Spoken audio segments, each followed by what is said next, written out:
Ano ba naman, Josh? Bakit hindi mo binayaran ang kuryente? Kulang naman kasi yung allowance na binigay mo sa akin nung nakaraan eh. Nagkaroon kami ng gimmick ng barkada ko. Yan. Diyan ka magaling sa gimmick ng barkada.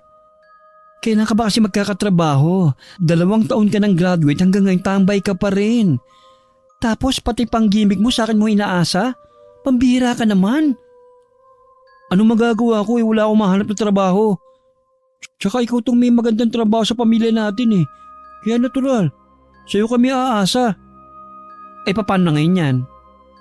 Saan tayo kukuha ng pambayad sa kuryente? Gawan mo na lang muna ng paraan kuya. Marami ka namang racket eh. Kaya mo yan. Ay nako, ako na naman. Ang malas talaga sa pamilya na ito. Ang malas. Maya-maya sa gitna ng kanilang pagtatalo ay dumating naman ang kanyang ina na mukhang galing sa salon. Bagong reband kasi ang buhok nito. May dala rin itong paper bag ng mga pinamili nito. Nanlumo si Mikey dahil ang perang binigay niya rito para ipambili ng mga grocery ay napunta lang sa mga luho. Aba ma, parang kakariband lang ng buhok mo nung 1 buwan na. Nagpariband ka na naman? Baka masira na yung buhok niyo. Wala na rin tayong grocery sa bahay. Ano nang kakainin natin? Pasensya ka na anak. Ang dry na kasi ng buhok ko eh. Bagay ba anak? Bumili ka pa talaga ng mamahaling damit? Parang pang 1 linggong sahod ko lang presyo ng mga yan ah. Siyempre naman anak. Nurse ang anak ko eh. Kaya dapat hindi mukhang haggard ang nanay.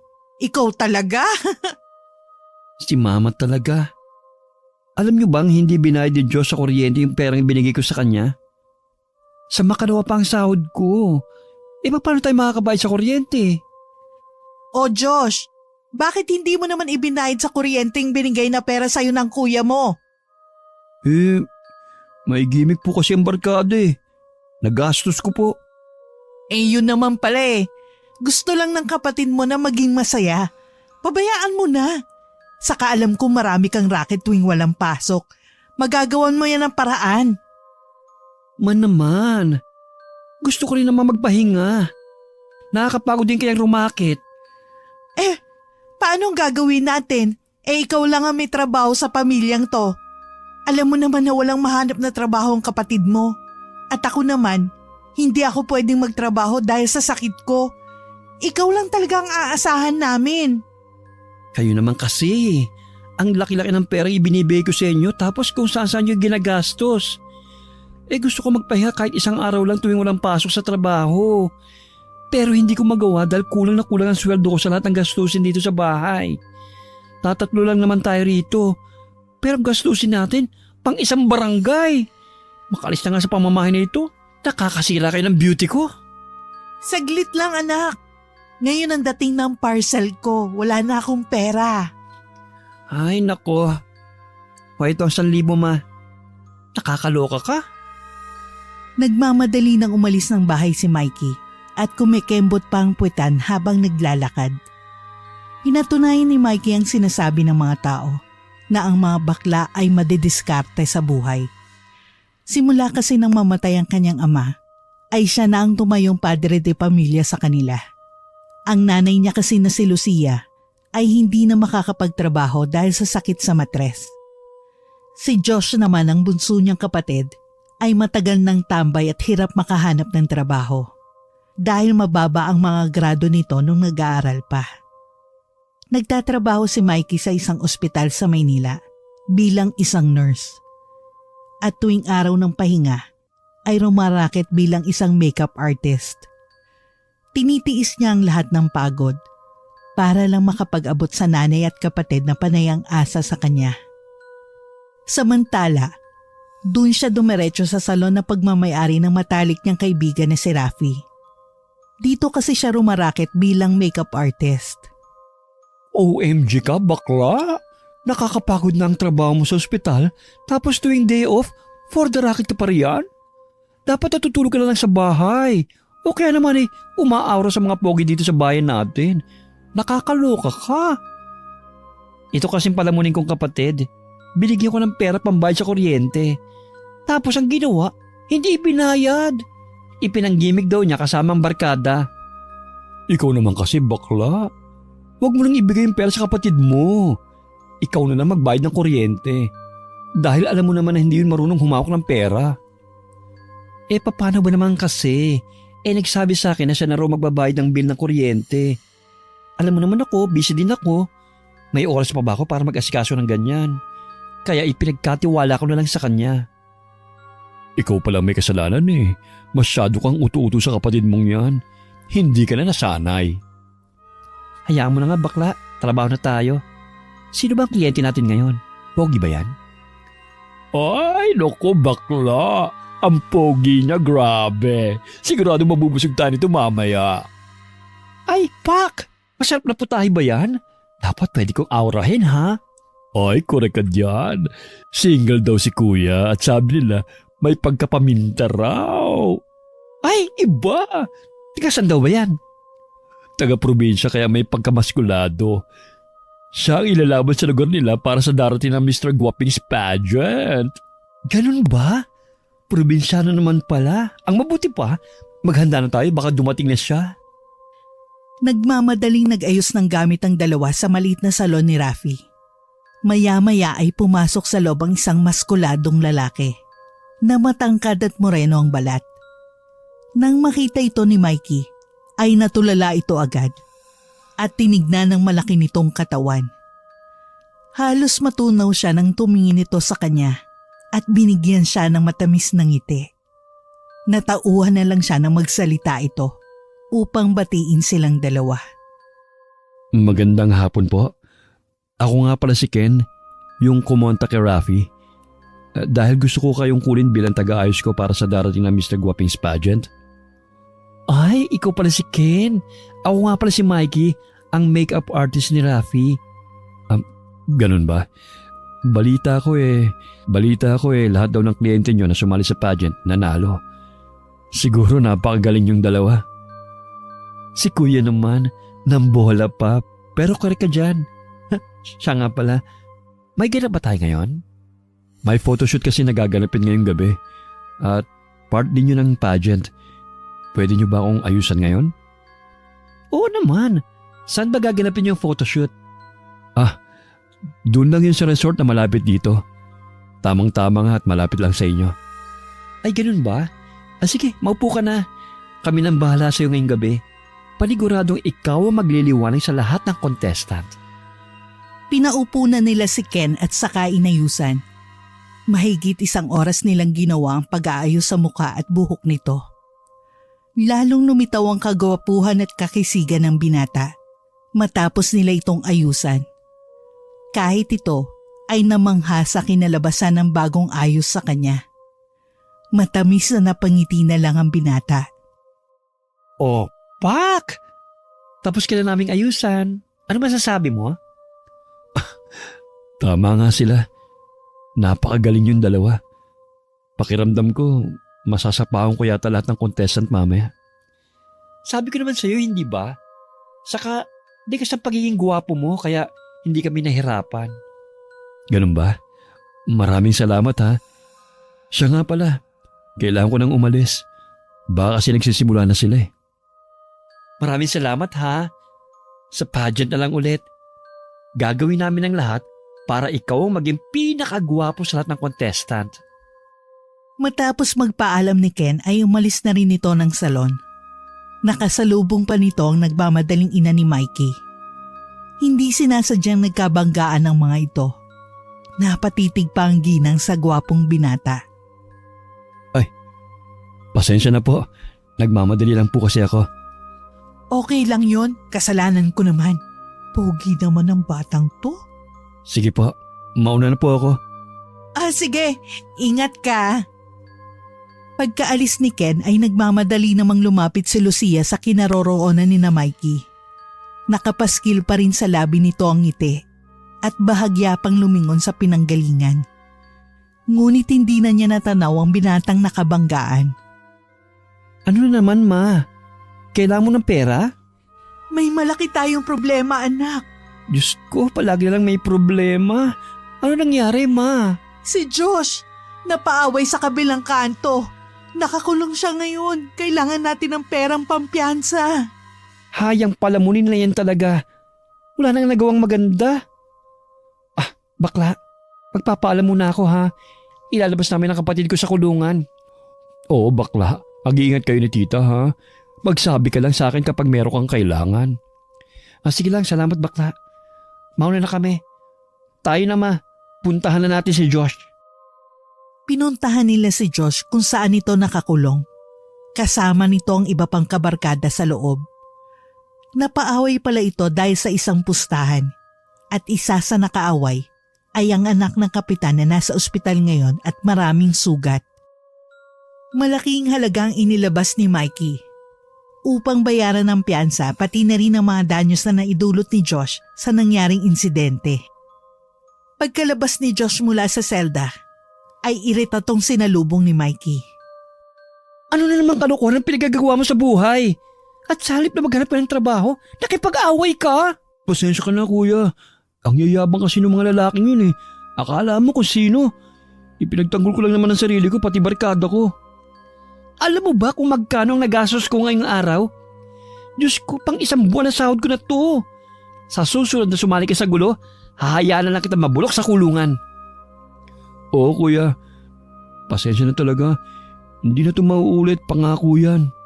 Hayaan mo na ang kapatid mo. Totoong mayayabang nga yung mga lalaking nakaaway nila.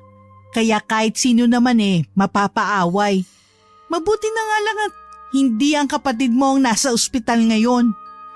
Ay, nako, isa ka pa ma eh. Masyado kang konsentidora. Kaya hindi natututoy ang anak mong yan eh. Dahil kinukonsinti mo ang mga kalokohan. Ay nako anak, ang mabuti pa umuwi na tayo. Dito ka pa talaga nag-iingay. Nakakahiya sa mga nakakarinig eh. Napakamot na lang ng batok si Mikey dahil sa inaasal ng kanyang ina at kapatid. Kinabukasan ay maaga siyang gumayak upang pumasok sa trabaho. Pang-umaga kasi ang pasok niya nung araw na yon. Hindi pa man siya nakakatagal sa ospital, ay biglang tumawag na naman ang kanilang ina. Nagpunta kasi sa kanilang bahay ang mga maniningil sa isang pautangan at sinisingil na ang kanilang ina. Nagbanta pa ang mga ito na susunugin daw ang kanilang bahay kapag hindi nagbayad ng utang. Kahit na marami pang ginagawa sa ospital ay napilitan si Mikey na umalis muna sandali sa trabaho para resolbahin ang gulong pinasok ng kanilang ina. Upang matapos na ang kaguluhang yon, ay binayaran na niya ng buo ang utang at pagkatapos nito ay umalis na ang may-ari ng lending. Naiwan silang mag-ina sa bahay at hindi niya maiwasan ang pagkairita na nararamdaman niya ng mga oras na yon. Para siyang sasabog anumang oras. Mama naman, saan mo ba dinadala yung perang ibinibigay ko sa'yo? At nagkakaroon ka ng ganun kalaking utang. Pasensya ka na anak. Gusto ko lang naman kasi magkaroon ng mga alahas eh. Sila lang kasi yung kilala ko na nagpapautang ng mga ganon. Tapos original pa. Ma, aanin mo ba ang mga yan? Tambak na mga alahas mo rito sa bahay. Tapos hindi ka pa nakukontento? Alam mo naman kasi ang kaligayahan ko. Nung nabubuhay pa ang papa mo, hindi niya man lang ako mabilhan ng mga ganito. Tumatanda na rin ako anak. Kaya gusto ko rin namang makaranas ng mga luho sa buhay na hindi ko naranasan nung kabataan ko. Pero ma, hindi naman kasi kailangang umabot sa ganito. Nasusugurin ka pa rito ng mga tao ngayon sa bahay at babantaan ka para magbayad ng utang. Kung sinabi mo kagad sa akin, edi sana binigyan kita ng pera pambili ng alahas. Kahit pagod na nga ako sa trabaho, nagtsatsaga ako kahit ipinambibili nyo lang ng mga luho nyo. Wala na nga halos matira para sa sarili ko eh. Aba, sinusumbatan mo ba ako? Baka nakakalimutan mo anak lang kita. Hindi naman po sa ganun, ma. Baka nakakalimutan mo ha. Ako nagpatapos sa'yo sa pag-aaral. At kung hindi dahil sa akin, ay hindi ka makakarating sa kinaroroonan mo ngayon. Wala kang karapatang sumbatan ako. Yung totoo, ma. Binuhay at pinaaral nyo lang ba talaga ako? Para maging taga-sustento sa inyo kapag wala na kayong kakayahang magtrabaho? Kung ganun, sige, okay lang naman. Ubusin nyo ng ubusin lahat ng pinaghihirapan ko. Bumili kayo ng bumili ng maraming alahas at sumali kayo sa mga gulo para maubos ang pera ko sa kakapiyansa. Okay lang naman eh. Okay lang naman, ma. Sige, magtatrabaho ko para sa lahat ng luho at kalokohan yung dalawa ni Josh. Ano nangyayari rito? Nagtatalo na naman ba kayo ni mama?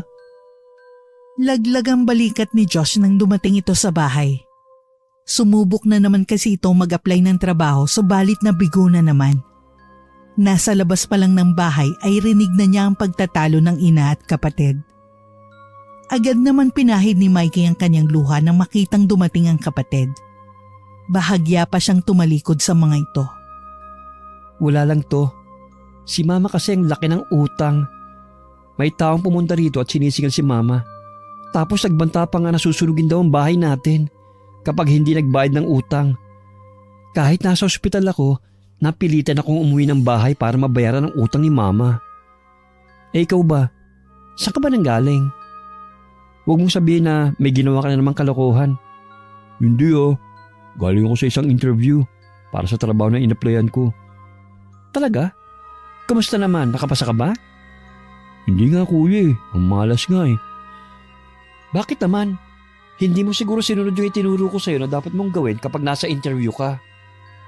Ang hirap naman kasi kuya eh. Pag nandun ka na, hindi na maiwasan ang kabahan. Napahawak na lang si Mikey sa kanyang sentido dahil sa sakit ng ulo na inaabot niya sa kanyang ina at kapatid. Parang gusto na lang niyang maglaho sa mundong ibabaw para tapos na agad ang problema niya sa pamilya niya. Nakakasakit kayo ng ulo. Ang mabuti pa, maiwan ko na nga kayong dalawa at babalik na lang ako sa trabaho. Nagmamadali si Mikey na lumabas ng bahay para bumalik sa trabaho. Pakiramdam niya ng mga oras na yon ay inabuso siya ng kanyang ina at kapatid. Nagpakasubsob na lang siya sa trabaho para mabawi ang malaking pera na nagastos niya sa pagpiyansa kay Josh at sa malaking pagkakautang ng kanyang ina. Kahit na ganon, ay mahal pa rin niya ang mga ito at hindi niya kayang tiisin. Hanggang sa isang araw, nagising na lang siya na sobrang sama ng pakiramdam at hindi makabangon. Naisipan niyang tawagin ng kanyang mga kasama sa bahay para magpabili ng gamot. Pero walang sumasagot sa mga ito. Ay Diyos ko, wala na kagad sa bahay ang mga iyon. Parang hindi ko na yata kayang bumangon. Talagang nahihilo ko. Naisipan na lang niyang tumawag sa mga ito sa pamamagitan ng phone call. Subalit walang sumasagot sa kanilang dalawa. Hanggang sa biglang tumawag si Rafi. At pinapupunta siya sa salon. Dahil gaganapin na ang pageant ni Ken na nawala pa nga sa kanyang isip. Sinabi niya sa kaibigan na masama ang kanyang pakiramdam. Pero hindi raw siya maaaring mawala dahil walang ibang mag-aayos sa binata. Bagamat masama ang pakiramdam at nahihirapang bumangon, ay pinilit pa rin niyang gumayak at agad na pumunta sa salon ni Rafi. Naabutan niya ito na naglalagay ng mga makeup kit sa isang malaking lalagyan dahil pupunta na sila sa lugar kung saan gaganapin ang pageant. Uy bakla, bilisan mo na at mahuhuli na tayo. Isang oras na lang at magsisimula ng pageant. Ay, ano nangyayari sa'yo? Bakit namumutla ka? Talaga bang may sakit ka? Sabi ko nga sa'yo kanina na masama ang pakiramdam ko eh. Hindi ka pala naniniwala? Hinipo ni Rafi ang noo ng kaibigan. Napapaso namang binawi niya ang kamay rito. Nakaramdam naman siya ng biglang awa sa kaibigan. Ang taas ng lagnat mo, bakla. Kaya mo ba? Ano pa bang magagawa ko? Nandito na ako. Saka kakayanin ko na lang to para kay Ken. Sigurado ka ba dyan, bakla? Baka mamaya bigla ka lang himatayin doon. Hindi yan. Ako pa ba? Saka magdadala na lang ako ng gamot. Kumain ka na ba ng almusal at uminom ka na ng gamot ngayon? Hindi pa nga eh. Pero huwag ka mag-alala, kaya ko to. Iinom na lang ako ng gamot mamaya. Siguro wala ka na naman nakasama sa bahay, ano? Grabe talaga yung pamilya mo, no? Hayaan mo na. Palagi namang gano'n ang nangyayari. Sanay na ako. Bilisan na natin, baka mahuli na tayo sa pageant. Huwag mo ko masyadong alalahanin at kaya ko ng sarili ko. Isinakay na nila sa sasakyan ang mga gamit na gagamitin nila. Saka nagmamadali na umalis para tumungo sa lugar kung saan gaganapin ang pageant ni Ken. Nang makarating sila roon, ay naghihintay na ang binata sa tabi ng fitting room na kinaroroonan ng mga contestant. Nakangiti itong sumalubong sa kanila. Hi Ken, pasensya ka na ha. Ngayon na kami nakarating. Hindi ba kami late? Hindi pa naman. Ang totoo nga niyan, nag-adjust ang oras ng pageant. Nagkaroon kasi ng technical issue. Ay, mabuti naman at abot na abot pala. Ah, siya nga pala. Sisimulan na namin ang pag-aayos ha? Sige, tara. Dito tayo. Pumasok na sila sa loob ng fitting room at sinimulan ang pag-aayos kay Ken. Inuna muna ni Rafi na ayusin ang buhok nito. Pagkatapos ay sumunod si Mikey para naman lagyan ng konting makeup ang mukha. Habang nag-aayos si Mikey, ay napansin ni Ken na namumutla ang kanyang labi. Mikey, ayos ka lang ba? Parang masama yata ang pakiramdam mo ah. May konti kasi akong lagnat pero ayos lang yan. Kaya ko naman eh. Sigurado ka ba? Putlang-putla ang labi mo eh. Baka mamaya bigla ka na lang matumba dyan. Huwag mo akong alalahanin, Ken. Kaya ko to. Hindi na nakatiis pa si Ken kung kaya't bigla itong tumayo. Nagulat naman si Mikey pero hindi niya pinigilan ang binata. May kinuha itong gamot sa isa sa mga bag na dala niya at saka iniabot sa kanya. Sa'yo na lang tong gamot na dala ko. Palagi akong nagbabaon niyan tuwing umalis ako ng bahay eh. Sa tingin ko, mas kailangan mo yan ngayon.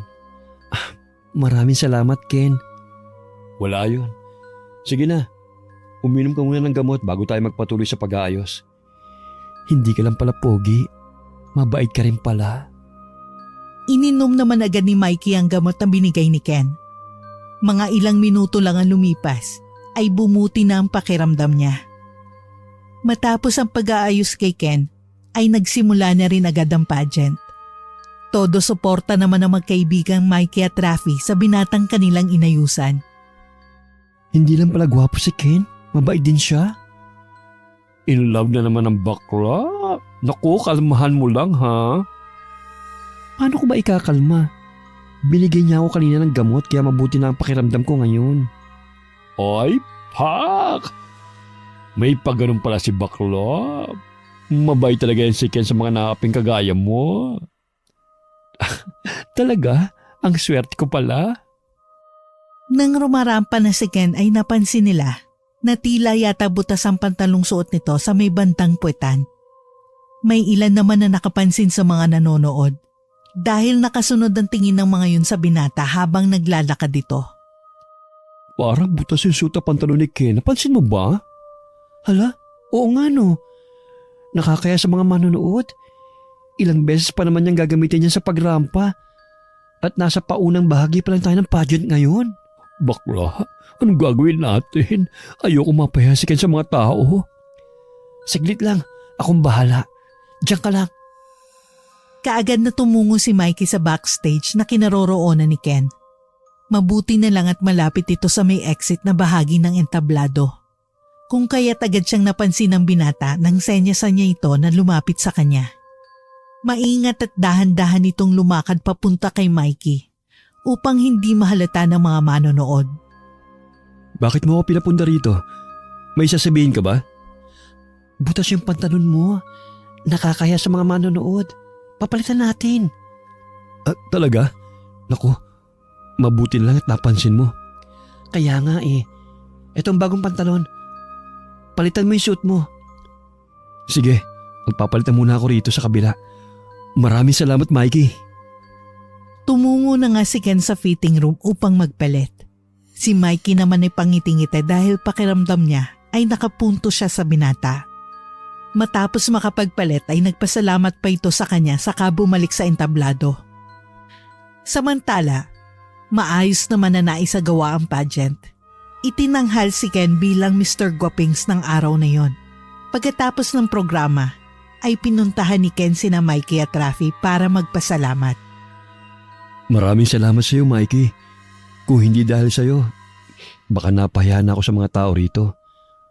Walang anuman yun, no? Saka, tinulungan mo rin naman ako kanina. Nawala ang laglat ko dahil sa gamot ay binigay mo. Naku, wala yun. Kulang pa nga ang lahat ng mga yun kumpara sa effort ay binigay mo para sa akin eh. Kahit na may sakit kang nararamdaman, pinilit mo pa rin na makapunta rito para ayusan ako. Nagbunga ang lahat ng paghihirap mo dahil nanalo ako sa pageant. Siyempre, dapat lang na manalo ka. Ang galing-galing mo kaya. Salamat. Siya nga pala, free ka ba sa isang araw? Yayayain sana kita lumabas. Lihim na napangiti si Mikey dahil sa sinabing yun ni Ken. Kulang na lang ay maglulundag ang puso niya sa tuwa. Free ako tuwing araw ng linggo. Ah, sige. Ibigay mo sa akin yung number mo. Tatawagan na lang kita.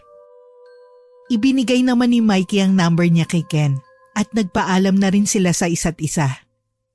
Pagkaalis naman ng binata, ay saka pinakawalan ni Mikey ang lahat ng kilig na kanina pa niya pinipigilan. Bakla, kumalma ka. Ang OA mong tignan. Kaloka ka. Paano ba naman kasi? Nakaaraw na ako ng walang kahirap-hirap, diba? For the go na kagad ang person. Dapat mag-retouch ka na maigi sa linggo, ha? Para makaaraw ka kay Ken ng bonggang-bongga. Siyempre naman, paghahandaan ko talaga yan. Pakiramdam ko kasi, gusto na rin niya ako. Baka nga. Iba talaga ang karisma mo. Siyempre naman, ako na to, no? Siya nga pala. Gusto mo bang gumala ngayong araw? Oo naman. Deserve natin yun, no? Lalo ka na. Masyado ka nagpakapagod sa trabaho. Magsaya ka naman kahit ngayong araw lang. Teka, hindi na ba masama ang pakiramdam mo? Siyempre, hindi na, no? Ikaw ba naman ang alaga ng isang napakapoging si Ken? Bakla ang OA mo masyado. Binigyan ka lang ng gamot, hindi ka naman inalagaan. Ikaw talaga. Oo na, bakla. Ang mabuti pa, magpaganda na tayo. Dahil hindi tayo pwede maging haggard sa pupuntahan natin. Ay, pak! Gora na! Nag-ayos na ng sarili ang dalawa. Pagkatapos ay pumunta sila sa isang club. Gabi na nang nakauwi ang dalawa at lasing pa nga si Mikey nang dumating sa kanilang bahay. Naabutan niya sa sala ang kanyang ina't kapatid at ang isang babae na noon lang niya nakita. Anong ganap? Nobyo mo ba siya, Josh? Opo kuya. Siya nga po pala si Ira. Anak, mabuti naman dumating ka na. May dapat kang malaman. Ano na naman po yun, ma? Panibagong sakit na naman ba ng ulo yan? Pasensya ka na, anak. Pero dapat mong malaman na... Na ano? Hay naku, ma. Ayoko nang marinig. Ang sakit-sakit na ng ulo ko ngayon. Matutulog na lang ako. Nakabuntis si Josh. Nagpanting ang tenga ni Mikey dahil sa narinig. Tila na wala rin ang kalasingan niya ng mga oras na yon. Parang gusto niya magwala na lang. Gayunpaman, pinilit pa rin niyang maging kalmado. Huminga muna siya ng malalim bago nagsalita. Ano ka mo? Tama ba narinig ko? Nakabuntis ka, Josh? Opo, kuya. Pasensya ka na. Hindi ko sinasadya. Hindi ko inaasahan na magbubungang... Hindi na naituloy pa ni Josh ang kanyang sasabihin nang lumagapak ang kamay ni Mikey sa kanyang muka. Hinawakan nito ang mamula-mula niyang pisngi dahil sa masakit na pagkakasampal ng kapatid. Sobrang talim ng tingin ni Mikey sa kanya. Anak! Huwag mo naman saktan ng kapatid mo. Pwede naman natin tong pag-usapan eh. Yan ang bunga ng pagkukonsente mo sa mokong na yan eh. Ikaw naman, ang sarili mo nga hindi mo kayang buhayin. Nagdagdag ka pa ng mga bagong palamunin? Paano mo ngayon bubuhay na magiging anak mo? Huwag mong sabihin na pati pambili ng diaper at panggatas ng bata ay sa akin mo pa iaasa. Pasensya ka na kuya. Pero hindi ko gagawin yun. Maghahanap ako ng trabaho. Kahit sa mga gawaing construction, papasukin ko. Para lang mabuhay ang mag-ina ko. Nakakasiguro ka ba dyan? Maghugas ka lang ng plato rito sa bahay, hindi mo magawa eh. Paano ko ta paniniwala na kaya mo ngang palindigan ang pinasok mong problema? Nandito na to eh. Anong magagawa natin? alangan naman na ipalaglag ng girlfriend ko ang anak namin. Kuya, magtiwala ka naman sa akin kahit ngayon lang. Sisikapin ko mabigyan ng maayos na buhay ang anak namin sa pamamagitan ng sariling sikap. Hindi ako aasa sa'yo. Pangako yan. Siguruhin mo lang ha, dahil yung anak mo, hindi ko yan responsibilidad. Pagkatapos masabi ang lahat ng gustong sabihin sa kapatid, pumasok na sa loob ng kwarto si Mikey. Pahiga siyang bumagsak sa malambot na kama. Wala siyang ibang nais kundi ang makapagpahinga sa gabing yon, kaya ayaw na niyang makipagtalo pa sa ina't kapatid. Samantala, hindi naman tinupad ng kanyang kapatid nang sinabi nitong hindi ito aasa sa kanya sa mga gastusin. Hindi kasi tumatagal sa trabaho si Josh dahil palagi nitong pinaiiral ng katamaran. Naaawa si Mikey sa nobya nito dahil sensitibo ang pagbubuntis. Siya na ang sumagot sa mga gastusin sa pagpapatingin sa doktor, pati na rin sa mga vitamin na kailangan inumin para maging malusog ang bata sa loob ng sinapupunan nito. Pati nga panganganak ng babae ay pinag-iipunan na rin niya dahil alam niya na wala siyang mahihita na kahit ano sa kanyang kapatid. Lalo niyang pinag-igi ang pagtatrabaho dahil dumami na ang mga taong kailangan niyang sustentuhan. Sa kabila nito ay nagkamabutihan naman sina Ken at Mikey hanggang sa naging magkasintahan na nga sila ng binata. Ito na lang ang taong nagpapawala ng problema sa buhay niya. Isang araw na wala siyang pasok sa trabaho ay niyaya siya nito na pumunta sa isang magandang resort para doon mag-date dahil mansa rin nilang dalawa. Wow! Ang ganda naman rito, Ken. Maraming salamat ha. Sus, maliit na bagay. Dinala ka na rito dahil masyado ka ng stress sa pamilya mo at sa trabaho. Dapat kahit paminsan-minsan, mag-relax ka naman. May punto ka. Ayos. Minsan nga dahil sa sakit ng ulo na binibigay sa akin ni Mama at ni Josh, parang gusto ko na lang maglaho sa mundo. Nagpapasalamat ako dahil dumating ka sa buhay ko. Ikaw ang pumapawi sa lahat ng pagod na nararamdaman ko. Siyempre, espesyal ka sa akin eh. Basta isipin mo lang na palagi ako nandito para sa'yo. Yan na naman siya. Naiiyak na naman ako. Teka lang ha, ay ibibigay nga pala ako sa'yo. Kinuha ni Mikey ang isang box na nakalagay sa loob ng bag niya at inabot yun kay Ken. Happy Mansari, mahal! Wow! Ito yung relo na matagal ko nang pinapangarap. Salamat, mahal. Happy Mansari din. Nakita ko kasi na titig ka sa relong yan. Nung minsan na pumunta tayo sa mall, alam kong yan ang gusto mo eh. Kaya binili ko na para sa'yo. Kulang na kulang pa nga yan eh, kumpara sa lahat ng pagmamahal na ipinadama mo para sa akin. Alam mo, sobra-sobra na to. Pasensya ka na, mahal ha. Wala akong dalang regalo para sa'yo ngayon eh. Sobrang dami lang talaga ng pinagkakagasusan ko nitong mga nakaraang araw. Kaya wala nang natira sa akin. Sus, ayos lang yun. Ang makasama lang kita, malaking bagay na para sa akin. Labis ang sayang nararamdaman ni Mikey dahil nagustuhan ng nobyo ang kanyang regalo rito. Sa gitna ng pagsasaya nilang dalawa, biglang tumunog ang kanyang cellphone. Ken, saglit lang ha. Tumatawag si Mama. Sasagutin ko muna. Sige lang. Baka importante yan. Lumayo muna si Mikey at saka sinagot ang tumatawag sa kanyang cellphone. Dahil hindi siya sanay na sumagot ng tawag kapag may kasama siya. Hello, Ma? Ano na naman yun? Nanganak na ang girlfriend ni Josh. Nasa date po ako, Ma. Nasaan ba si Josh? Wala si Josh dito. Hindi ba nasa gimmick kasama ang barkada? Sa isang araw pa ang balik noon. Kailangan ka namin dito. Kasi nasa iyo raw ang pambayad sa hospital bills. Ay, Diyos ko naman. Saang hospital, Ma? Dito lang sa malaking ospital, nak. Alam mo na kung saan yun. Sige, Ma. Saglit lang, ha? Pupunta na ako dyan. Matapos putulin ni Mikey ang tawag ng kanyang ina, ay bumalik siya sa kinaroroonan ni Ken. Nahalata naman ng lalaki ang pagiging balisa niya. May problema ba? Yung girlfriend ni Josh nanganak na. Kailangan ko silang puntahan. Teka, wala ba rin si Josh? Alam naman nilang nasa date ka, hindi ba? Kasi yung mokong na yun umalis dahil may lakad ng barkada. Sa isang araw pa makakauwi. Kailangan kong pumunta ron dahil nasa akin ang pambayad ng hospital bills. Ganun ba? Oo, mahal. Pasensya ka na ha. Pupunta muna ako sa hospital. Sasamahan na kita.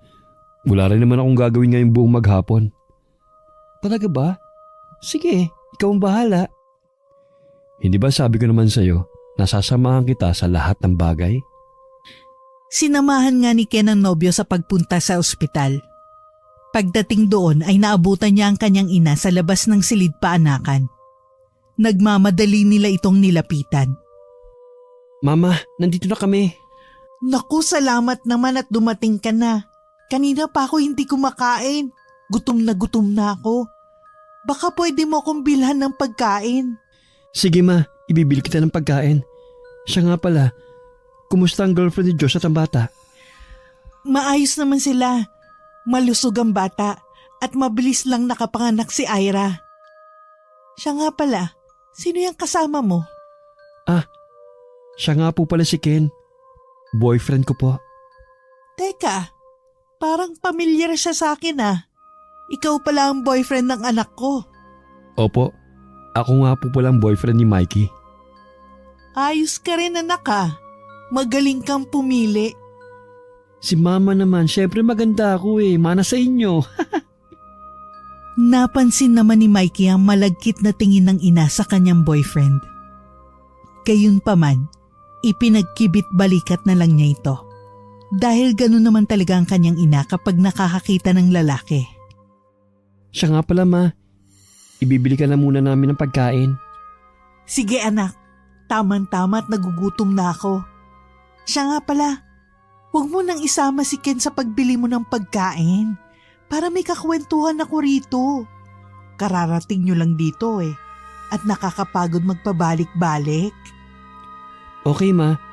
Ken, okay lang ba sa'yo? Maiwan muna kita rito para may kasama si mama. Sige lang, okay lang naman. Walang problema sa akin. Salamat Ken ha.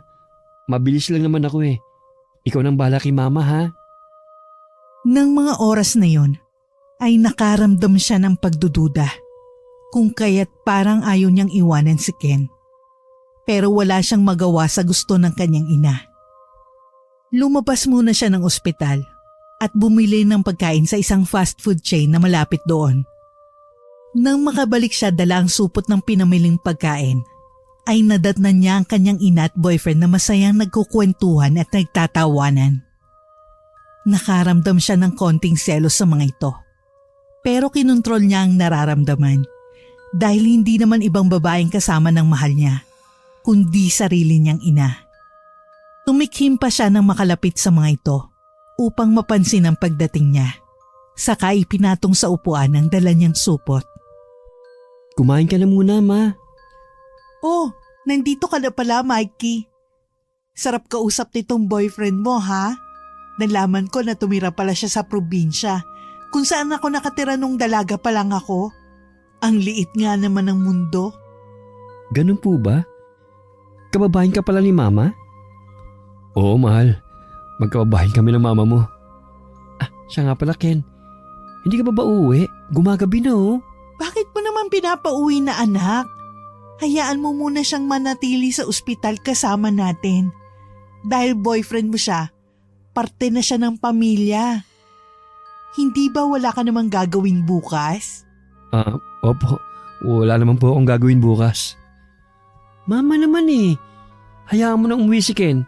Hindi naman niya obligasyon na magbantay dito sa ospital kasama natin. Saka hindi siya makakatulog rito. Bawal pa naman siya mapuyat. Ganun ba? Oo mama. Sige na Ken, umuwi ka na at baka gabihin ka pa. Sige. Tita, uuwi na po ako Dadalaw na lang po ako sa inyong bahay sa isang araw para maituloy natin ang ating kwentuhan. Sige ha. Magsabi ka kaagad kapag pupunta ka para mapaghanda kita ng masarap na pagkain. Opo, Sasabihin ko po kaagad kapag dadalawin ko kayo. Sige na Ken, umuwi ka na. Ma, ihatid ko muna si Ken sa labas. Ingat ka, Ken. Halos silahin na nga ni Mikey ang kanyang boyfriend palabas ng ospital ng mga oras na yon. Pakiramdam kasi niya ay hindi pa rin ito paaalisin ng kanyang ina. Nang maihatid niya ito sa labas, ay nagpaalam na sila sa isa't isa. Bumalik naman siya kaagad sa kinaroroonan ng kanyang ina at saka ito pinagsabihan. Mama, kumalma ka ha? Hindi yun ibang lalaki. Boyfriend ko yun. Ano ka ba naman anak? Sa tingin mo aagawin ko ang boyfriend mo sa'yo? Hilig mo kasing manood ng mga pelikula eh. Masaya lang kausap si Ken. Lalo na't lumaki kami sa iisang lugar. Marami kami mapag-uusapan. Ikaw ang kumalma. Nagseselos ka yata eh. Ako? Nagsiselos? Oo ma. Kung makahawa ka sa boyfriend ko para kang linta eh. Mahiya ka naman ma. Ang tanda-tanda mo na. Ay, ang anak ko talagang to. Manang-mana sa tatay niya. Napakabilis uminit ng ulo at napakaseloso. Siyempre, hindi mag-iisip ng ganun ng mama mo. Magiging manugang ko si Ken kaya ganun ako sa kanya. Talaga ba ma? Huwag mo akong aagawan ha. Sa lahat ng nakilala kong lalaki, siya lang ang nagmahal sa akin ng ganito. Mikey naman, masaya ako na nakita mo na ang tamang lalaki para sa'yo. Hindi ko gagawin ang iniisip mo. Dahil pag nasasaktan ka, ay nasasaktan din ako. Salamat ma. Ikaw talaga anak. Masyado kang OA. Halika nga rito, yayakapin kita. Yumakap si Mikey sa kanyang ina at nakaramdam siya ng kapanatagan ng loob dahil sa mga sinabi nito. Gayunpaman, nang sumunod na araw, ay napansin niya na panay ang pagpapaganda ng kanyang ina sa harap ng salamin nang sabihin niya na dadalaw si Ken sa kanilang bahay. Hindi niya maiwasang makaramdam ng pagdududa dahil noon lang ito nagpaganda ng husto para sa darating na bisita. Ano ka ba naman ma? Dahil mo pa ang sasali sa Santa Cruzan. 1 oras ka na dyan sa salamin ha. Tapos pati lipstick inubos mo na. Nakakaloka ka. Teka lang naman anak. Konti na lang to. Nakakahiya naman na may darating tayong bisita tapos haggard ang itsura ko. Ma, si Ken lang yun. Hindi ikaw ang pupuntahan niya rito, ako. Yan ka na naman sa iniisip mong yan. Ang mabuti pa, tulungan mo ako na ipantay ang kilay ko. Pakiramdam ko kasi hindi maganda ang pagkakagawa ko. Hindi ba makeup artist ka? Oo nga. Sige na nga. Pagkatapos ng nakakainip na paghihintay, may kumatok na rin sa kanilang pinto. Inaasahan na nilang si Ken na yon. May kumakatok sa pinto. Nandiyan na yata siya anak. Okay na bang kilay ko? Okay na ma. Ito na. Ikaw na ba yan? Oo, ako na nga. Sige, pumasok ka na. Bukas naman ang pinto eh. Napansin ni Mikey na hinawi-hawi ng kanyang ina ang buhok. Tapos tila ba sinisigurado na maayos at maganda ang kanyang itsura. Napaismid naman si Mikey dahil hindi siya komportable sa kanyang nakikita. Pagbukas ng pinto ay agad na bumungad si Ken at meron itong dalang mga pasalubong. Niyakap niya naman ang kanyang boyfriend sa harap ng kanyang ina at napansin niya ang pagsimangot ng mukha nito. Kaagad namang bumitaw sa pagkakayakap ang binata at saka binati ang kanyang ina. Magandang araw po. Magandang araw din, Ken. Mabuti naman at napadalaw ka. Siya nga pala, kumain ka na ba? Hindi pa po. Tamang-tama. Nagluto ako ng masarap na adobo kasi hindi ba, sabi mo, paborito mo yon? Opo, paborito ko nga po ang adobo. Halika, kumain tayo. Sakto, at oras na ng pananghalian ng pagdating mo. Dumiretso na tayo sa kusina. Napaismid na lang si Mikey dahil sa ginagawa ng kanyang ina. Para kasi itong tuko kung makakapit sa boyfriend niya. Hanggang sa kumain na nga sila ng tanghalian at hindi na siya makasingit sa pagkukwentuhan ng dalawa. Para siyang estranghero na nakikinig na lang sa isang tabi. Naisipan na lang niyang sumingit dahil hindi na siya komportable sa ginagawa ng dalawa. Tumikhim pa siya para makuha ang atensyon ng mga ito. Ma, ang sarap ng niluto mong adobo. Parang kwentuhan yung dalawa, no? Nakalimutan niyo yata na hindi lang kayo magkasama sa lamesang to.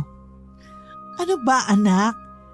Napapasarap lang ang usapan naming dalawa. Dahil halos parehas pala kami ng karanasan sa lugar na kinalakihan naming dalawa. Hindi ko nga akalain na magkaparehas pala kami ng kinahiligang gawin nung bata pa kami ng mama mo, mahal. Hindi ba? Kaya magaling kang pumili ng aasawahin anak.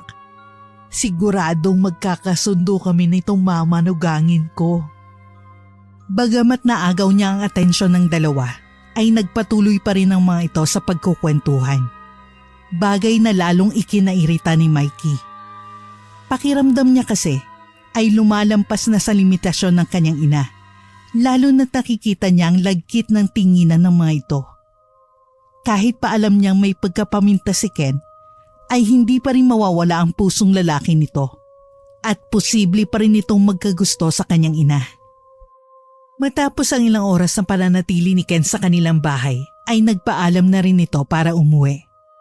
Ang oras na para sa kanila ay naagaw ng kanyang ina kung kaya't nang umalis ito ay padabog siyang tumungo sa kanyang kwarto at nahiga sa kama. Napansin naman ito ng kanyang ina kung kaya't sumunod ito. Anong nangyayari sa iyo anak? Bakit parang mainit na naman ang ulo mo? Nagtanong ka pa, ma? Alam mo naman na minsan lang kami magkaroon ng oras sa isa't isa. Tapos itong maghapong ito na dapat para sa aming dalawa lang, inagaw mo pa. Nagsiselos ka ba anak? Iniisip mo ba na aagawin ko si Ken sa'yo? Hindi naman sa ganun, ma. Siyempre dapat binigyan mo kami ng oras. Dahil ako naman ang ipinunta niya rito eh. Paano kung ako pala talaga ang pinunta niya rito at hindi ikaw? Ano ka mo, ma? Ulitin niyo nga yung sinabi niyo? Wala anak, binibiro lang kita. Masyado ka kasing seryoso. Hay nako, ewan ko sa inyo, ma. Dahil sa pagkairita ni Mikey sa kanyang ina, ay nagtalukbong na lang siya ng kumot. Labi siyang binabagabag ng kaisipang yon. Kaya nang minsan magkita sila ni Rafi, hindi na niya natiis na wag sabihin dito ang nasa kalooban. Bakla, hindi ba matagal na tayo magkaibigan at kilalang kilala mo na rin ang nanay ko? Sa palagay mo, siya ba yung tipo ng tao na magagawang agawin ang kasintahan ng kanyang anak? Naku bakla, hindi ko lang sure ha. Alam mo naman ang nanay mo, mahilig umaura dahil patay na rin naman ang tatay niyo. Hindi ko alam kung ano sasabihin ko kasi sa ganoong paraan ko nakilala si tita eh. Pakiramdam ko kasi nagkaagusto siya sa boyfriend ko. Ayoko naman sanang dumating sa punto na kami mag-ina ay mag-aagawan sa isang lalaki. Alam mo bakla, mahirap kasing pangunahan yung ganyang bagay eh. Lalo na't wala pang matibay na ebidensya. Ang maipapayo ko lang sa iyo, bantayan mo ang boyfriend mo at obserbahan mo rin ang kilos ni tita. Hindi ko alam bakla kung paano to gagawin. Lalo na't hindi ko alam kung kakayanin ko bang tanggapin kung sakaling na malaman ko na totoo palang nasa isip ko. Naku bakla, mahirap nga yan. Basta kapag sinaktan ka ng mga yan, ipakulam natin. Ano ka mo? Kulam? Naniniwala ka pa pala sa ganyan? Oo naman no, pero charot-charot lang yun sa'yo no. Pero totoo, may kilala akong mangkukulam. Alam mo ba, nung nagloko ang asawa ng tita ko, ipinakulam niya ang kanyang asawa para magtino. Ganun ba? Nakakatakot naman yan. Huwag naman sana dumating sa punto na maisipan ko yung gawin kay mama. Sana nga bakla, huwag mong maisipan dahil nakakatakot. Ginagawa lang yan ng mga taong matindi ang galit sa puso. Ikaw pa, puro pagmamahal at pagpapatawad ang nasa puso mo. Ang drama mo naman bakla. Pero sana nga, guni-guni ko lang ang mga nasa isip ko. Totoo yan. Baka ikaw lang nag-iisip na kung ano-ano. Hindi ba kapag mahal na mahal mo ang isang tao, normal lang na maisip mo minsan na baka mapunta siya sa iba. Sabagay, tama ka naman. Nagkataon lang na sobrang close sila ni Mama, kaya napag-iisipan ko sila na masama. Tama na nga yan, bakla. Inumin mo na lang yung iced coffee mo para naman lumamig ang ulo mo. Pagkatapos ng pag-uusap nilang yun ni Rafi, ay medyo gumaan ang kanyang pakiramdam. Nagawa na lang niyang ipagkibit balikat ang napapansin niya sa kanyang ina at sa boyfriend niyang si Ken. Lumipas ang ilang araw at napansin niya na panay ang punta ni Ken sa kanilang bahay. Kahit hindi naman niya ito pinapupunta rito. Minsan pa nga ay naaabutan niya ito sa bahay pagkagaling niya sa trabaho. At tanging kanyang ina at si Ken lang ang magkasama. Lalong nadagdagan ang pagdududa sa kanyang isip. Nang mapansin niya ang panlalamig ng kanyang boyfriend sa kanya tuwing magkasama silang dalawa. Hindi na kasi ito malambing gaya ng dati. At madalas nitong hawak ang cellphone habang magkasama silang dalawa. Dahil hindi na siya makatiis, ay naisipan niyang agawin dito ang cellphone. Ano ba? Bakit mo inagong cellphone ko? Kung sino man yung kachat mo, pwede mong mamaya na lang. Para kasi nakalimutan mo na yata na kasama mo ko rito. Sa trabaho kasi ito, Mikey. Hindi ka ba makaintindi? Sa trabaho raw pero kung makangiti ka dyan habang nakikipag-chat ay wagas na wagas? Ano yun? Mas may oras ka pa makipagbiruan sa mga katrabaho mo habang magka-date tayong dalawa? Oo. Saka, huwag ka masyadong mag-alala. Katrabaho ko lang ang mga kausap ko. Sigurado ka? Patiin nga ng cellphone mo? Nang sabihin niya yon ay kaagad na inagaw ni Ken ang cellphone nito sa kanya. Muntik pa nga siyang matumba sa kinauupuan dahil sa lakas ng puwersa nito. Kung wala kang itinatago, bakit ayaw mo ipakita sa akin? Siyempre, privacy ko na yun. Kahit naman magkasintahan tayo, dapat nire-respeto mo pa rin ang privacy ko, hindi ba? Bakit ka ba kasi nagkakaganyan? Sa tuwing magkasama tayo, hindi ka na malambing, tapos palagi pang nakatutok sa cellphone mo. Yung totoo, Ken, mahal mo pa ba ako? Kung ano-ano na naman ang iniisip mo eh. Sagutin mo na lang yung tanong ko. Mahirap pang sagutin yun. Alam mo, kung ganyan ka ng ganyan, ang mabuti pa, maghiwalay na tayo. Ano? Mahal, huwag ka naman ganyan. May pagkukulang ba ako? Sabihin mo sa akin kung ano yun para maibigay ko sa'yo. Huwag naman hiwalay ka agad. Wala na akong nararamdaman sa'yo, Mikey. Dahil may iba na akong gusto. Ano ka mo? Totoo bang narinig ko? May iba na ako at hindi na ikaw ang mahal ko. Hindi na nakapagpigil si Mikey na sampalin ng binata. Nanginginig pa ang kanyang kamay nang ibaba niya yon. Ang kapal ng pagmumukha mo! Binigay ko sa iyong buong tiwala ako. Pero hindi ko naisip na gaganutuhin mo lang ako. Pasensya ka na, Mikey. Hindi kita minahal nung una pa lang. Pera lang ang habol ko sa'yo. Napatulala si Mikey dahil sa sinabing yon ng binata. Hindi na siya nagpaalam dito at iniwan na lang niya ito basta.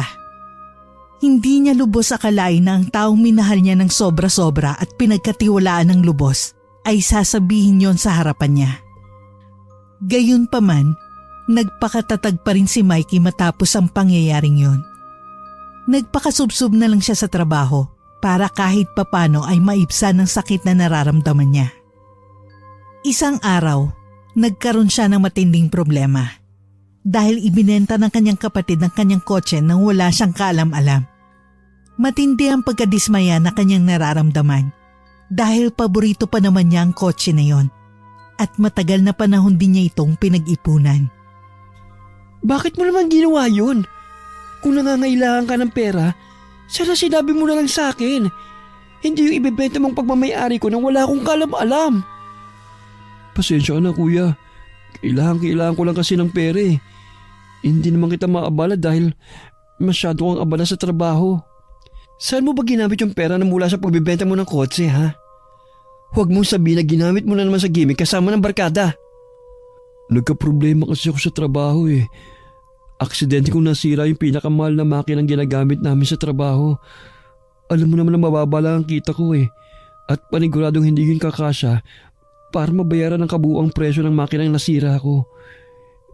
Binigyan din nila ako ng palugi sa pagbabayad eh. At kapag hindi ko ito nabayaran sa taktang oras, ipakukulong daw nila ako. Ayokong makulong. Dahil paano naman ang asawa at anak ko kung makukulong ako, hindi ba? Kahit pa, hindi pa rin tama na ibenta mong gamit ko nang wala akong kaalam-alam. Kuya, patawarin mo na ako. Babayaran ko na lang kapag nakaluwag-luwag ako. Kailan ka pa makakaluwag-luwag? Di ba puro kapalpakan nga ang ginagawa mo? Kuya naman, gagawa ko ng paraan. Magtatrabaho ko na mabuti. Magtigil ka, Josh. Dahil baka kung ano pang magawa ko sa'yo. Mabuti na lang talaga at kapatid kita. May natitira pa akong awa sa'yo. Dahil kung hindi, ako mismo magpapakulong sa'yo. Dahil sa ginawa ng kanyang kapatid ay umuwi siyang sobrang sama ng loob. Bigla niyang naisipang magpaluto ng sinigang sa kanyang ina. Kaya ito agad ang hinanap niya. Ang ulam kasing yun ang pampatanggal ng kanyang stress at sama ng loob. Sinuyod niya ang buong kabahayan, pero hindi niya ito makita. Wala rin sa bahay ang asawa at anak ng kanyang kapatid, kung kaya't wala siyang mapagtanungan. Hanggang sa napadaan siya sa kwarto ng kanyang ina at nakarinig siya ng isang impit na ungol. Nakaramdam siya kaagad ng kaba at gayon na lang ang pagkagulat niya nang makita niya ang kanyang ina na nakapatong sa ex-boyfriend niyang si Ken. Mga walang hiya kayo! Ang kakapal ng mukha nyo! Anak, magpapaliwanag ako! Anong ipapaliwanag mo, ma? Nanilalandi mo ang boyfriend ko? Hayop ka! Inaas mo ang sarili mong anak! Mikey, wala na tayo. Kung ano man ang namamagitan sa amin ng nanay mo, wala ka nang pakialam doon. Anong wala akong pakialam? Alam ko nilalandi mong nanay ko nung tayo palang dalawa. Akala mo hindi ko nahalata? Napakawalang hiya mo! Dahil sa sobrang galit, ay ipinagbabato ni Mikey sa dalawang lahat ng bagay na mahagip ng kamay niya. Nang hindi na siya makatiis ay umalis na siya ng bahay. Dumiretso siya sa bahay ng kanyang matalik na kaibigan na si Rafi. Bakla, ano nangyari sa'yo? Bakit umiiyak ka? Kinago ko ng pamilya ko. Bakla, uminom ka muna ng tubig. Putlang-putla ka na oh. Bakla, bakit ba nangyayari sa akin to? Masama ba ako? Teka lang, kumalma ka. Ano bang ginawa sa'yo ng ina't kapatid mo? Pwede ko bang malaman? Ibinenta ng kapatid ko yung paborito kong kotse. Tapos yung nanay ko, nahuli ko siya nakapatong kay Ken. Mga walang hiya naman pala. Paano nila nagawa sa'yo mga bagay na yun? Hindi ko rin alam. Basta ang alam ko lang, sobrang sakit ang ginawa nila sa akin. Sige lang bakla, iyak mo lang. Nandito ako para sa'yo. Habang umiiyak, ay naalala ni Mikey ang tungkol sa mambabarang na binanggit sa kanya noon ng kaibigan. Dahil sa sobrang sakit na nararamdaman niya, ay nakakaisip na siyang maghiganti sa mga taong nanakit sa kanya. Bakla, hindi ba meron kang kilalang mangkukulam? Oo, meron akong kilala. Bakit? Ipakukulam ko silang lahat. Bakla, sigurado ka ba diyan? Baka nasasabi mo lang yan dahil sa sobrang sakit na nararamdaman mo ngayon. Sigurado ako sa sinasabi ko. Gusto kong makita ang pagdurusa nila na mas higit pa sa nararamdaman kong pagdurusa ngayon. Mikey, huwag ka naman padalos-dalos sa pagdedesisyon mo. Baka mamaya ay pagsisihan mo, lalo na at makikita mo ang pagdurusa ng mga mahal mo. Sigurado na ako, gusto ko silang ipakulam. Ang mabuti pa, magpahinga ka muna. Hindi ka nakakapag-isip ng maayos kaya nasasabi mo lang yan eh. Sigurado nga ako sa sinasabi ko. Gusto ko silang ipakulam. O sige, bukas. Sasamahan kita doon sa kilala kong mangkukulam. Basta siguraduhin mo lang na hindi mo pagsisisihan ang gagawin mong ito, ha? Oo naman, bakla. Hindi ko yun pagsisisihan. Doon na muna si Mikey nagpalipas ng gabi sa bahay ng kaibigan. Kinabukasan ay maaga silang gumising para pumunta sa bahay ng mangkukulam na kakilala ni Rafi. Nang makarating sila doon, ay tila ba urong-sulong si Rafi na agad naman kinairita ni Mikey. Ano ka ba, bakla? Ako magpapakulam. Pero bakit para mas takot ka pa kaysa sa akin? Sigurado ka ba na gagawin mo talaga to? Para sa mga taong mahal mo sa buhay? Tanging ikaw na lang meron ako, Rafi. At hindi ko na dapat mahalin ng mga taong walang ibang ginawa kundi ang abusuhin ang kabaitan ko. Mukhang hindi ko na talaga mababagong desisyon mo.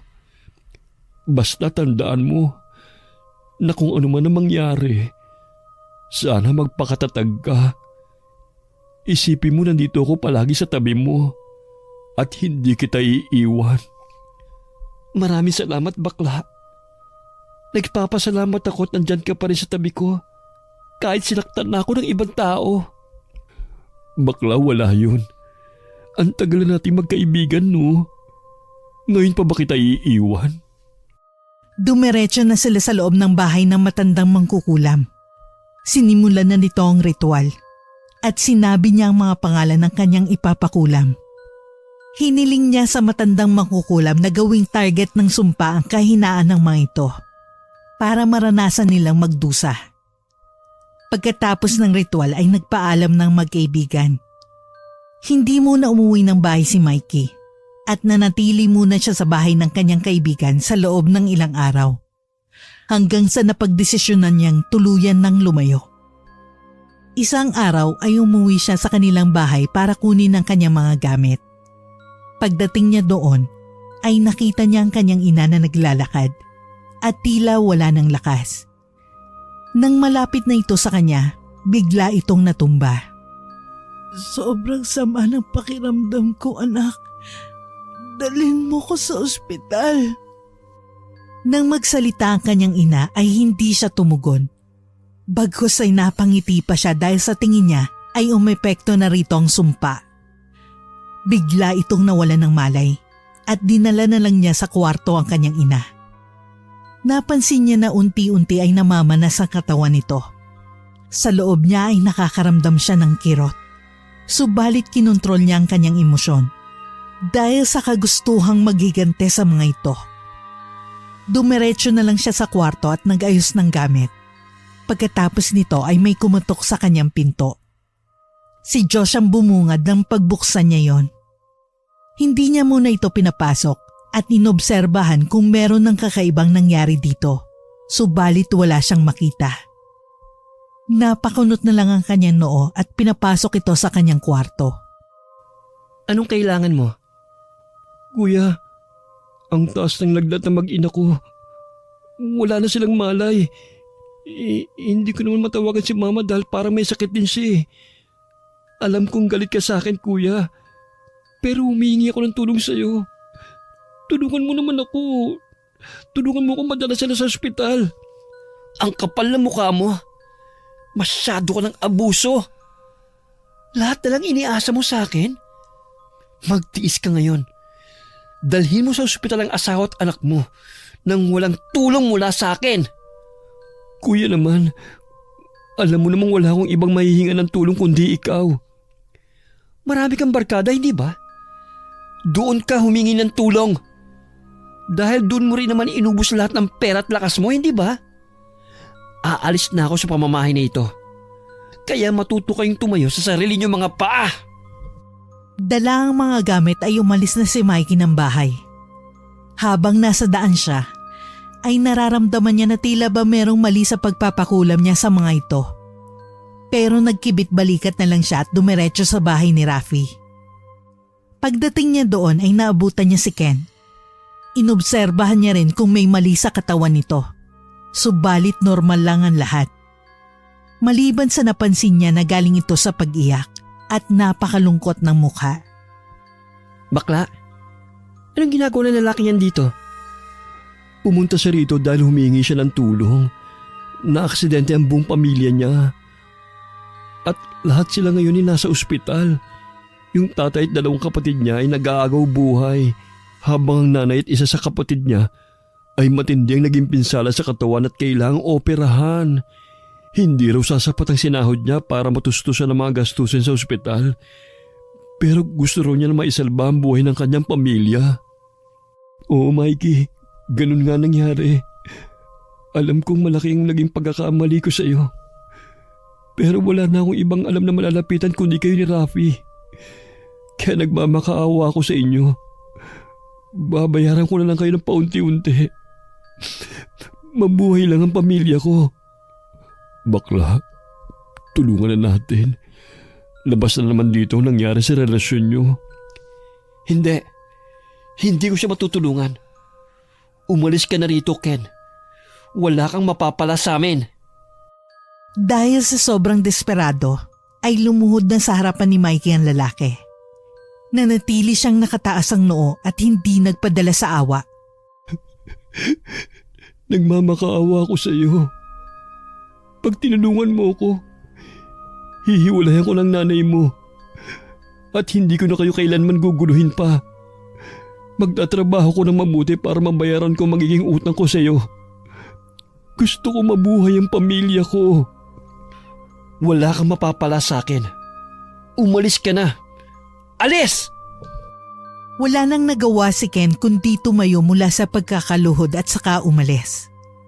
Halata ang lungkot sa mga mata nito. Sa mga oras na yon ay nakakaramdam na rin si Mikey ng usig ng budhi.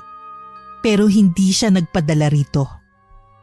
Bakla, ang lala naman yata na nangyari kay Ken. Aba, mali ko ba na yun ang kahinaan niya? Ang pamilya niya? Ipalis mo na kaya ang sumpa sa mangkukulam. Mukhang hindi maganda nangyayari. Hayaan mo na lang ang karma ang gumanti sa kanila. Baka dumating ang araw na hindi kayanin ng konsyensya mo nangyayari sa kanila. Bakla, nagsisimula pa lang tayo, no? Saka, hindi ako nakakaramdam ng konsensya. Dapat lang namalasin sila sa buhay. Dahil masyado silang abusado. Pagkasabi noon, ay hindi naman mapigilan ni Mikey na lunukin ang kanyang mga salita. Dahil hindi na rin niya mapigilan ang nararamdamang sundot ng konsensya. Lumipas ang mga araw at naging malala ang karamdaman ng kanyang ina. Namaga at nangitim ang buong katawan nito at nakaranas din ng pagdurugo. Dinala ito sa ospital at sinabi ng doktor na ang sakit nito ay lupus. Gayunpaman, ginawa na ng mga doktor ang lahat ngunit hindi bumuti ang lagay nito. Samantala, ang asawa at anak naman ni Josh ay dinala na rin sa ospital, ngunit hindi man lang bumuti ang kalagayan. Hanggang sa namatay na ang bata. Dahil hindi na kinaya ng resistensya nito ang sakit. Ang asawa naman ni Josh ay hindi pa rin nagigising at patuloy ang paglala ng kondisyon. Pagdating naman kay Ken, namatay na ang mga magulang nito at isang kapatid. Ang ilan niyang kapatid na nabubuhay pa ay patuloy pa rin lumalaban sa ospital.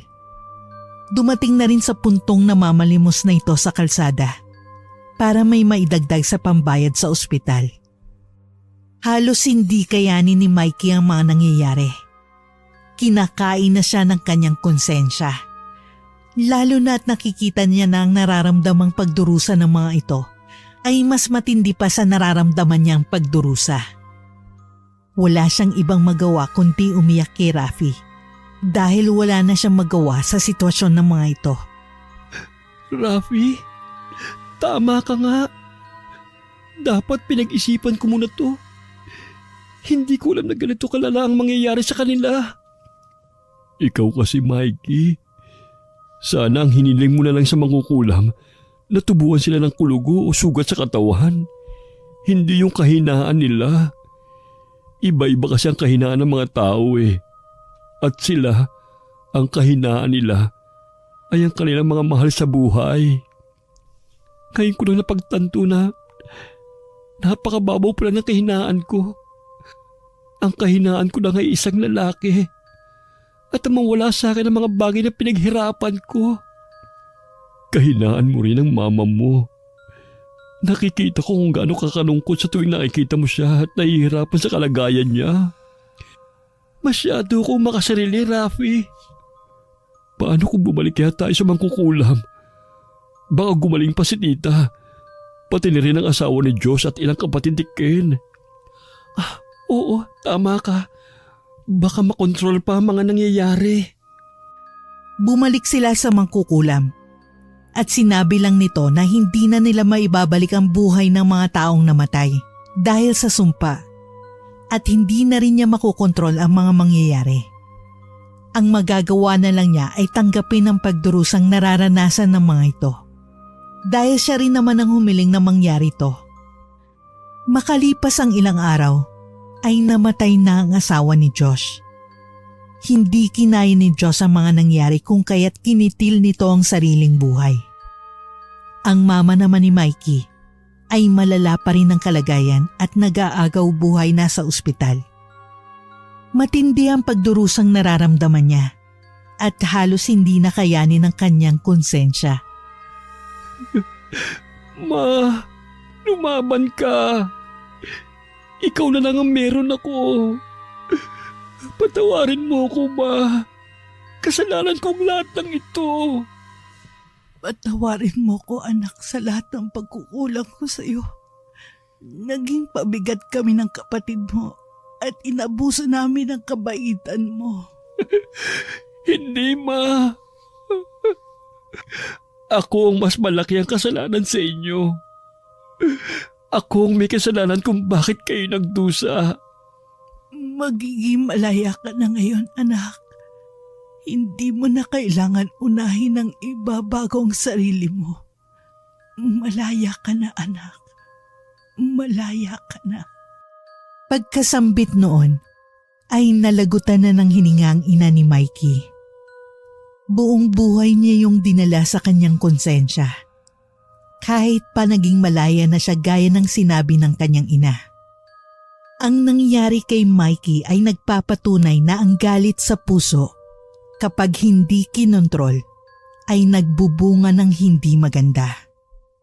Hindi rin dapat inaabuso ang kabaitan ng mga taong walang ibang ginagawa, kundi ang magbigay at magparaya.